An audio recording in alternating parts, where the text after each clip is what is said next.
আসসালামু আলাইকুম ভিউয়ার্স, সবাই কেমন আছো? আশা করি সবাই অনেক ভালো আছো। তো বরাবরের মতো আমি আবার আরেকটা পেন্টিং নিয়ে হাজির হয়েছি। আজকে আমি একটা রেইনি ডে আর্ট করব। তো ভিডিওর প্রথমেই আমি দেখিয়ে নিয়েছি যে আমি প্রথমে আর্ট করে নিয়েছিলাম। এরপরে আমি এর বেসিক যে কালার আছে, আমি প্রথমেই এটাকে স্কাই কালার দিয়ে পুরোপুরি কাভার করেছিলাম। এরপরে ওয়ালটা কাভার করেছিলাম।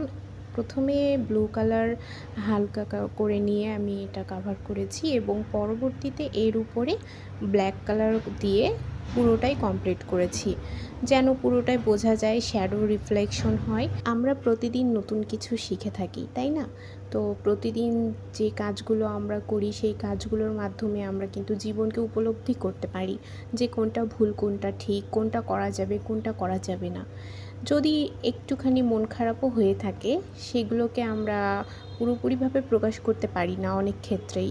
তো আর্ট এমনই একটা জিনিস, আর্ট করলে কিন্তু মন অনেক ভালো থাকে। আর্ট করলে কিন্তু ধৈর্যেরও অনেক প্রয়োজন পড়ে।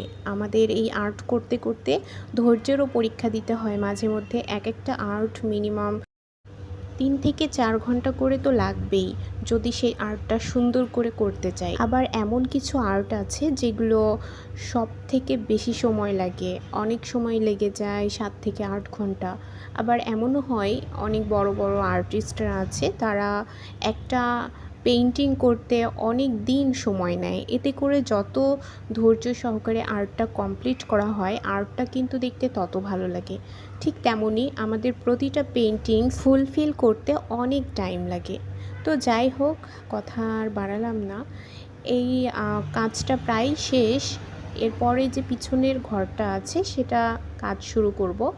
সেটা করলে আর একটু শ্যাডো ঠিকভাবে দিয়ে দিলে পেইন্টিংটা আমার পুরোপুরি কমপ্লিট হয়ে যাবে। অলরেডি এটা শেষের দিকে, আমি শেষে হালকা করে ভিডিওটি করেছিলাম। শেষের ডিটেলসটা দিয়েছি, কিন্তু পুরোপুরি ভিডিওটা করা হয়নি, যেহেতু আমি একাই প্রতিবারের মতো ভিডিও করি আর এত ধৈর্যও হয় না।